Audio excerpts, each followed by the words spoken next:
Ana banan kasa baba yene die. Aseye she ensase no body achede a ode ama yese. Galamse no yakwa yentumi nkono eye amanyofuo eni afo omo no a woso omo hwe boban omo ba yensase ho ban no omo adu omo hawurawura mu nti ena magalamse kono yakwa yentumi enkono. Minister of State Public Sector Reform Mami Lydia Lamisi akanvariba ade atodwa se wono na so ye no ane senate for ebeka bom ayenkyehye se ba ya enkwakora ne mrewa asaso omoju omo senate akatua no de akatua ne beben wo mo ehia se won befro kwan tenten bia. Founder and leader Edema Open Ministry nyame nko amunyina ko bro sensak eso mo ye riga mane garamsefuo no wo mo ya wudifuo omo san so nyame atamfo na wasofo hwe awrekacha ena afenuane ho nsam so Honorable Eric Opoku ade atodwa se aban no etutu na namon se ba ya kane bia na Ghana ye wodi mpa se eye yo man a ye de koko papa kwa amansadwa so sa di na yira o chese aban esa kofa aba. Rose Gold Movement wo monso ejasa de October busumi eye pink October or my free breast cancer screening ede ama ema bi ewo kumase ha enye enonko a o masanso ama o maduane asanso ede epie so ensemu eni afoforo bi na nwumre yi yesi hu nkonwa bekenkan ni nyina asomo asomfa woti enkan ye me mrantie nu ya ba maame efumwa kafena mene ajwa nyako apronoma ye gina to akwa ne so aba na nsem no e bewrem Sikka FM track wine ye ne yakro no Sikka FM 89.5 Yes Suma Santimai. Sikka FM 89.5 Yes Suma Santimai. Yes Suma Santimai Ghana man ye wiase nyina ka ho afei ye wura esomne mu ankasa se de muntie emunsamotie na ye de etowe ye frase ewo empomere ho nsam emu empomere sofo Honorable Kwabraminta akando wono kroyeda ena ese hwedwabo so mrahye bedwani enra wo hye bose wone Ghana fo ba bekasa na wakyerkyeremu akyerɛ sentia enei apomodin se kyeba abafo tentafidie anase tentakwan ya yede efa so no a sentia okọ asopiti ahodo ni mu a empomodin se kyeba yentumi mfanya adwuma a de kashenkari asabai oba be kyerkyeremu nyina no ahekwan pa aban ne befa so asa wo hawri nyina obesiesie amaso bi eyade na so de health insurance no ekwa yabo a yetumi de ahwe no enei woni ya bekasa nkasa ewo eye accountability series no ase na okasa no eno wo kire se abefo kwan no a yade national health insurance no efa so no sa software no eye ankrankra bi ene ya ma omo kwan se wo mo hwe so emfa emaye light wave Health Information Management System Limited no eno no aye private company bi ena ban ne contract de am wo mo a chese wo mo de empomrin se kiba no efa so eno no o chese osusu se sa company no nya ban de anti wo mo na etwentwan aban ne nanti etu no Kwabraminta akando se wo mo de ba se na wotwe miense kwa na wotwe nan ehese boso ba ko ati wo no ma o mo de ba se sa haw ni nyina ensiesi ni bi ene se aban na nkasa ebe ode ne software eye aban na dia ya chese ye de beye mpomrin se achiba ne ho adwuma enti enkoba se de bema ankrankransa ama wono no wodane ho kakra bia na chese ye ho akye aban na nkasa mu ye ne dia se de beye a enkoba se health insurance no obi de akwa ya abo yesi abafu kwantempo na senti ye ntimi fa nyonkwa ebi emmabiem Honorable Kwabraminta akando. Going forward, we will open up for companies and players in the sector to bid, provided they meet the necessary requirements. So that we open it up and they will all go through the exchange, the middleware, so that in future we will not end at where we are at the moment. The plan going forward is that in the next 1 week, we are going to begin with the teaching hospitals, the regional hospitals, and the highly populated district hospitals to roll them over onto the system, the gates. In the second week, we'll be looking at the rest of the district hospitals, and then in the third week, we'll be looking at the polyclinics, the health centers, and the chips. In the fourth week, we'll do the mop-ups. So I am confidently announcing to the good people of this country that we have a 4 weeks plan that will get us out of this mess. Honorable Kwabraminta Akando enono bosume eno mode asiwa sanse sie yi omode eya binankasa pen software na hasai ena na oka say sa Lightwave Health Information Management System Limited eye ankrankra de anti ohuso mu twitwan abane ananti enti eno so said oka no. The software is and was not for the state. That is why it's called LENS, Lightwave Health Information Management System. It's not for the state. In the agreement, we indicated that before we sign such an agreement with you, you have to hand over the data to the state, and you must give us administrative access to the service. The vendor insisted that those clauses must be expunged from the agreement. We cannot expunge those clauses from the agreement because it is a state that must take charge of these data. So the vendor decided to switch the system of as and when he desires and as and when he demands what. And this has gone on for some time now, more than 2 months. And for the past 2 weeks or so, the system has been completely down. If this is not blackmailing, I don't know what it is. Honorable Kwabraminta Akando Pomrenso Afoni. Watch let's say ade ni nya ban ne dia enyo man ne dia na ya ankrankra die ankrankra bi dia no bra aban no de contract no ma sa ankrankra sa lemsefo no aban ka chense Ghana fo ho nsam eyo man ne dia enti ho nsam ne dia ma de ma me fa man na de ma no afei so ma ya kwanya ya so man ne pese ewura system ni mu bia e betimi akọ nipa akro na de ne ye di as a here wo ma kwan da enunti ena ohia se iwe mo hu na hinkakra bia o nu akwa akodum no switch it for num no nu adum no fon na ade ne nya adwata da bia no amana ese bola soja fofona ewo mu ana e kan se me nko demand ade foforo wo contract ne ho a o kwara se amfa ma ne pa o nu aba ba twom ho kakra bi se die makra enti wei senye na ntintwitwa ene wo ya akro no wo twitwa aban na nti ade abiom ena menka eno achi onam Kwabraminta Akando chese sa Lightwave fo ye limit fo impo a wo mo sabotage aban sika pa wo mo jo ma na nyasam keto contract ne wo mu se on beje $100 million yes aban na kaso obedo wo no ne software no de na adwuma sa $100 million ne kura enu be se fa pen ye de beye nti ade nti ne yenye ya ade yenti no.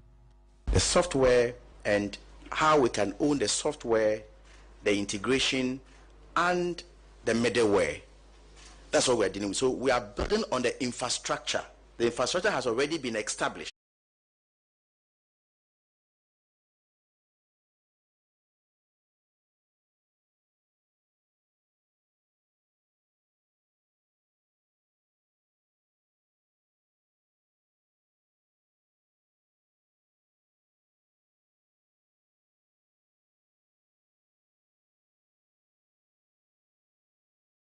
Value for money.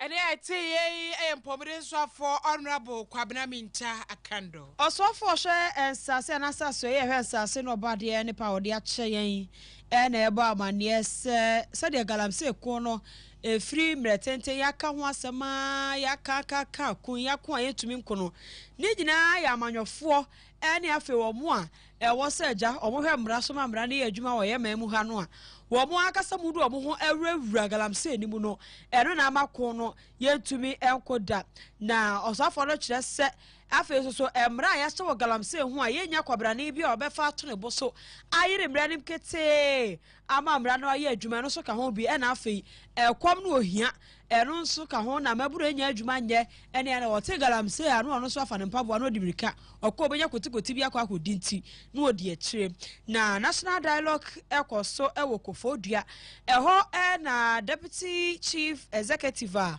ono wa forestry commission ora elikem kotoko ejina ono aboyima no amakofi bu anemu ede nsemu etudwa se aban na hu ene ma hodo amagalabse ne yakọ atumi nkoniti aban na ina adwen so ono so be hye ne ho den na afedi ehia bia wode ya hyem na abo amagalabse no so atumi akọ. Limited awareness of the environmental and health risks associated with galamsey among citizens. Weak enforcement of mining regulations. Number 4, unemployment, poverty, and limited access to opportunities. And then lastly, the global high demand for gold incentivizes illegal mining. Allow me to add that the current gold price stands very close to a whopping $4,000 per ounce. The mathematics, I leave it to you. Mr. Chairman, we are not here today because we are unaware of the problems, but to build consensus on strategic solutions to address these matters. As the Minister for Lands and Natural Resources, I am leading the pursuit of a 5-pronged approach to resolving these matters, and I want to give you my word today that I am committed to doing so.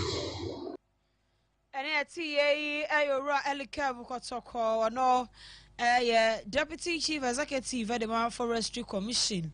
Ono na chese wo gina honorable Emmanuel Amakofi bu so afọ hesa se no obo ade niema wo gina na mu dwumade no ase a ye wa chechem kwan ahodo aban ne befa so agalamse ko no oba bekon ade etia yanto akase bore so na menwura nsam foforo emuai osofo a wono na public sector reforms wo hweso Honorable Lydia Lamisi Akamvareba wono na ede atudwa se na suye no ene senate for kabom said ye beya pensioners as wo monsaka wo senate sika no bosumi bia no enkoba se wo metwa kwantenten aba baabi abangi wo kura abangi wo so ansa anoma baba ju wo musika da bia brewa wono mu wasomo manya kwana homi jema wo baba ne kakra wanso a akokora obagine kakra wo ribito ndro ni ade so a kire no so wofaka efiri ni kuro mu ba bia wote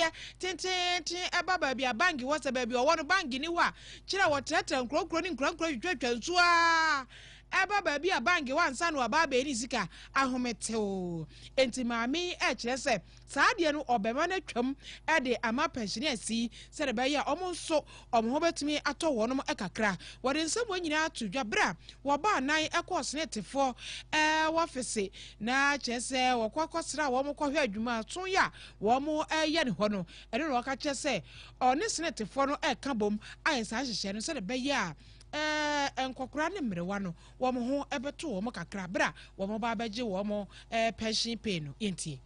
In every organization there are challenges of receivers, challenges of their operations, challenges of districts where there are no banks. What do they do? But in all that, they are trying to create a digital platform where people without banks can still access the services in their contribution and in their payments. Because currently we have a lot of pensioners who need to take their payments, and they are so old that going to the bank is another issue. And again, what is more striking is the telehealth. Telehealth is where they are going to provide health services to people through just normal digital platform communication. And yet, a minister, public sector reforms, Mami Lydia Akamvareba eno mutumi ya ye bedemo ase papa panengo krane mrewenzo aja womuso omukom no omunema ha wo makakra na wakasa wiye no ena data general edema senate ora kwesi afre worenso eto aso echese o wo mukra mpo no omogu nhyehyɛ so ya enche bia wamo ebehwe se won bema wamo office ni bi won beset office ketua bi wa assembly mensi assembly bia se de be ya nkokora ne merewa anya hwe no otutoma ba bedru kura wo so no mensi assembly a obetumi akoho no akwakoji usika.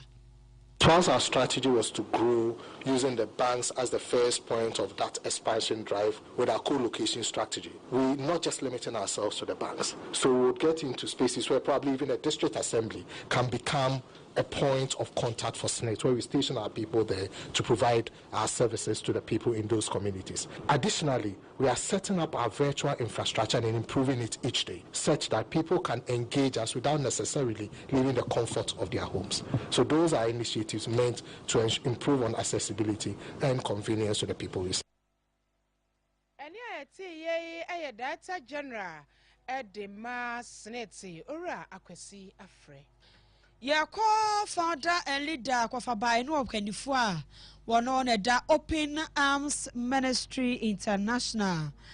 Yame enko amunyina kwa bro sensak na kache na yedre na sensage se wo mo aye galamse to mfo magude de na mra kwa so no sa akofo wo mo ye nipa wo mo ya mamofo wo mo ya wudifo na afeso so wo mo san so eye nyankopon atamfo pa enya asem ketwa na wo se wo bisa se sebe hwan pa na wo ye nipa nyame atenka no de ma nipa na bi woni mu a onipa kro betumi asai asase asensuo e de aka ho sensa kese asase ene nsuo ya de a eno ena nipa enkwa egina so nipa asase so ne ete ye bedidi a eye asase na afudi a yedua wo so no ena afa ye die ena nsuo no so no a de yakopon se enwa wa nipa na nkurakura nipa nsuo ne asase na sa wo kwabra ne wo ti wani so so na abese ne dia ene ne osuye nyametamfo ankasa na wo wie no otibi nso de ama mampanyi dwondo mani mahama sa mampanyi aye ha no wo hwehwe ne na ase na galamse no de bia de ano na ekọ na so galamse no steria wo ho ayentumi entu ase ne de ofrensem twofo hyamu e wona sori ho e no de sa asem yi etudwa and said, God said, God said, and one said, put it that not one more time, one said, not either. Which means that was it. Into one more way, as I mean, one is a part of it. Again, one drink. My crack is also a way of the Jack, we are the YouTube na Canada na find some that so you are going to see the on taxi. We already were research gas on my God here in the tax. No we are going to say no you we are going to say then we so we are going to say in share everybody need to near transfer near man here we just in the salary we can be the it will be transfer from my in share everybody just to know that I die better. Now you can say who said in the family. We are going to say who said the shot. We are going to say the government who said the young lady. Now I believe now say now so yes I do now the party to yes. Yes. I feel and Ghana you know so. Jesus. Oh you are going to say when you are going to you are going to say, oh, yes, you can pray one in or pay. Dear my God, say, oh, pay back, come on, and you are feeling a devil, and everyone will come and go to Masoria. But here, we're wanting for crying for them in a cry. The kingdom, don't go, pray, and son, you know, and this is kind. I said, what's the kind? He says, what? State of emergency, send the galaxy. Okay. Then I said, before the other says, you are I'm not going to go here. No, I'm going to try to say my children. Ene ati ye nyame nko amunyina kwa bro sensa ko wie ye and was say anti Gabriel no so a check to a catch my shepherd Johnny said when we are almost share now or more and you tomb na fee and mayemra.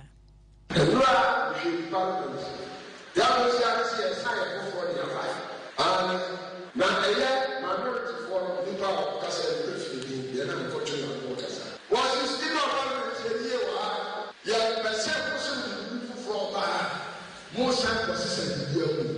More to be consistent deal. Chapel was a sign, and a while says more young pass again. Yapo more to one year, back on me, back not in yet.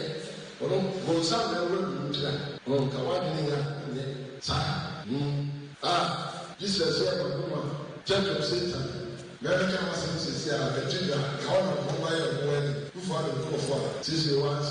Until we have now passing, go. Yes, I told you to go for you. When one boy pay, most sorry. Now, when you are intended, yes, I for you. I said, why didn't they go so one day? Sabina. Mon pénétré, d'intention, promotion, into the man, August states, justice and governance for America, right? And so, the program was so point. One of I saw county, South of Hong okay, I said, the best conference, I said, a sense of support for suspended, who go around a sense of support for them, whatever, continuity. The amount of kind of the Italian he said, Bible, can't go chapter 1, can you never go sketch and was a woman, yes, I remember that, and the mom would be a madam. Woman, pencil, and it's a coffee by no can do for our Open Arms Ministry, one of Suntraso, Kumasi How, Yaminku Munina, Qua, bro, saying sack. And it is one also tonkra a day ama emrashe bijafino. Ya twaka siyabone so na me ko awrakacha honsem emu. Ghana awrakacha swafo aye Honorable Eric Opoku. Na wadi ato dwa se aban no aye de obetime bia se de beya kane no na ewiase nyina mansa dwaso nyina ye bobo amanya wo mo de koko papa eba mansa dwaso na Ghana ne di kan wiase nyina Ghana no ma ye di kan a ye koko ya de dodo ba na sanso aye papa na efe na so sese no ye ne etoso mienu ko di buafo e na edi kan na no na Honorable Eric Opoku a kire se mampare John Dramani Mahama ban ye hihye bebre ye de obetumi bia se de beya sa first position na ne da se ya ba no yebesan so akwakwada ba bia ne yeda Honorable Eric Opoku nsem nyina etu dwa ewo techiman ya eno ewo Bono East Mantem no omu wabra na ema wo moye akoko akuafo ema no wo de koko nko a eno wo ye hukua wo mo nkabo muko ahia wo mo eye afia no nhyiamudie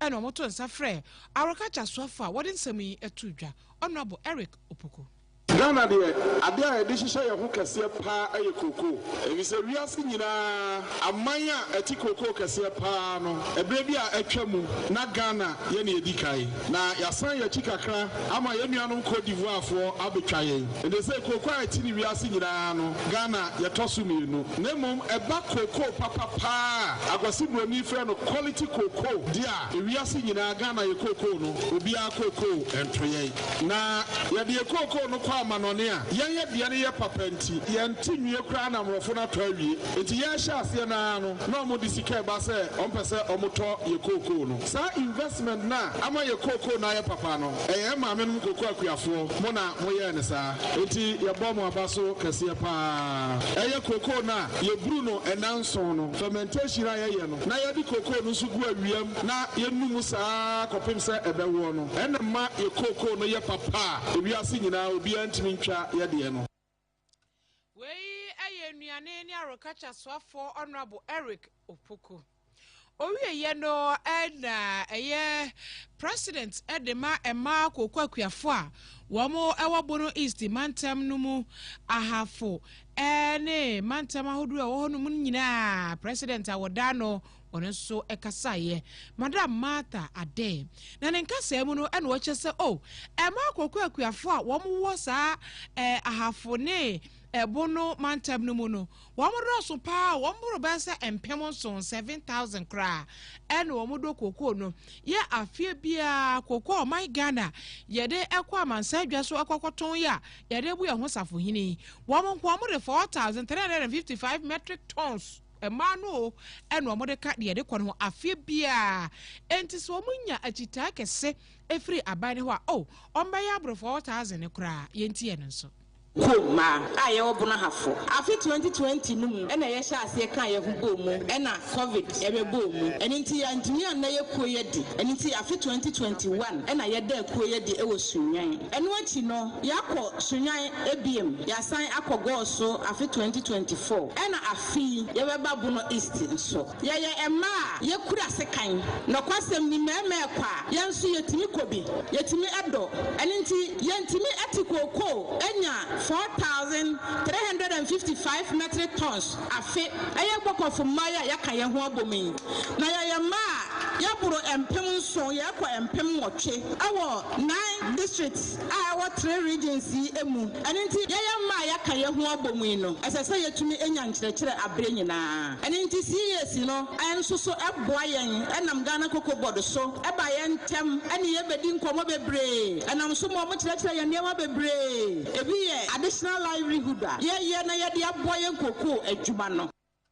ene eti ye president edema koko emma omodo koko ewo eye bono ene hafomantem no emu madam Martha Ade owie ye no ena Dr. Richard Edu Echampong one ye acting executive director edema Cocoa Health Extension Division one ukroyera na dwumadi na se okosi Cocoa Board pani Dr. Randy Abe Anemo na sama oka ye nyina eya basobode a wode emma eye bakof eye Cocoa emma akuafoi wode bo wo na wo bo ma baso wie no ane wo kire se aban no ebe na famudie e de pia wo mu all can say a chief executive or say other Emma who ano afform back of ye asibebre esiane say jumako say ade enkan momu aba koko jumadie emu aboa ama eye bono ne ahafo mantan yimu sa wo hwe se de koko jumadie no ekọ ne se de koko a yati efri ekoyi emu a na che se eso ani papa o hwe ekoyi vision a the sea one so our vision on is appear woman koko awon 1 hectare not is a football park 1 tibers 5 bags 1% by the year 2030 1 tibers 15 bags per hectare now 15 bags so what here times 3,625 Ghana cedis one kasa do encounter no or say and is what you want a my dear suwani so eson ani bebre ene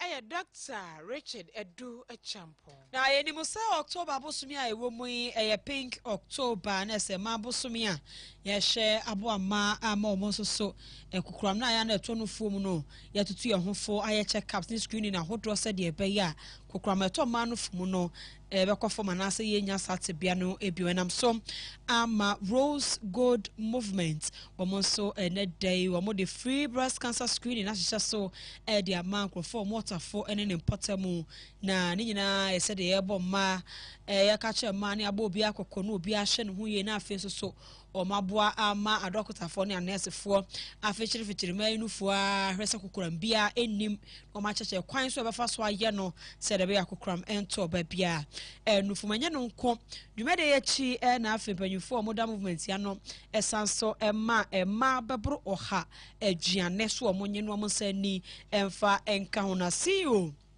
Edema Rose Gold Luxury Miss Rosalind Amwa owe no ne semtwe focus no trade ntia otusa anamoy. The software is and was not for the state. The software that is why it's called is and was not for the state. That is If we are saying as I say, I think say, yenche, yemriswa, tanse. If you are pa, any baby, so the car near fee near 100, away them, and in saying you are pa, your baby abua a society, any panel, and not another chibion. You bet me, I can say, so why. And into those gold movement as part of the initiative, I say, empower ladies. Now you inspire, yen yamong ma. Almost so almost society say. So the 18 I be almost betting I na abuama the voiceless and I say a ma only to no maybe who say a lot of bands in me and I went to me and corner anymore but many are so many am so. It's a program I said they be a ma teach you na ya re kukwabia ya yim said is if I do mania or Ghana ha nansu ni ha hu da ubono ya na enshada enyamo nti ya so community ha ni water for ha ye nim say busumi eye sa breast cancer one na chese wo say ka ye hu bom as a ma ye be say ye boy ni amoma ye bi say e de ehwe odo esan so ka ye hu bom esan so de ehwe ye komodin sem na ye boa ema no ehunu say ye hu hia say o say wo ye de wo take your health serious na breast cancer so is real until you need to be able to get screened and know your status and then say who you said that you started from 9 a.m. and now you do free tafo swami road and I order my kika ye hu my say na enya asem koto apa na e pa ni be radio keske to kikipa eho and ye teacher kenki no so na ye bo so ene ti sa kade nyina ya hihya ye de ma edwadifo ma e ma mbo mo ho modin e ma mo so ne ma tonton ne obututu kokko obi e kwa ate say adwuma na wo ye na na adwen wo so ade achi aduane kwa ate say ebe omo empechira kwan. Any I am Miss Rosalind Amoa CEO Edema Rose Gold Luxury and it is a watching the entire day of a ton of who's one in crop for or more year sa free breast cancer screening as I did Johnny a P mass so it is what the air to and cheap and at one form also a nya a chedi any a quenya you almost so quite a free breast screening nibino almost a chair woman needs to have so Rose Gold movement. Never papa. You said, oh, yes, not I won't check over one. You be ever about my own. The one is out there after a bassa, Usama, and so to check up with you. I can remember buy a calendar for the barber check. If you say 6 months, yeah, the I will check it. Yeah, I was so you had a yet. I was saying to me, Banana, the second, who is Papa, the second. And I can say, road good, I can't buy road good. I mean, Papa. If we say, "Oh, how you scan?" Sorry, I don't want that. I should not. What you have done, actually, Mama, training I the two free. Some of our hospital. January, cannot get to the hundreds and not fifty. That's why I'm free. I have a year and a way. And you have to go back. No, I'm sure. I've been come on Canada. I'm for me. I'm not keeping it. I'm sure. Yeah, don't buy and besides, say what pressure. The church. My baby look for she collect. Buy any Japan. We are kind of we are why some of them. I mean, some woman or yeah, Kenyan Kenyan Sabu should not have a Kenyan than as a pan. I'm here near so I'm here to say and then I say, and here, my motor phone in Potamua, and the Rose Gold Movement free breast cancer screening, and a Kenke festival, no, of course, one or Mukoye Binete so, extra or many so, a day at Rose Gold, any movement in Nina.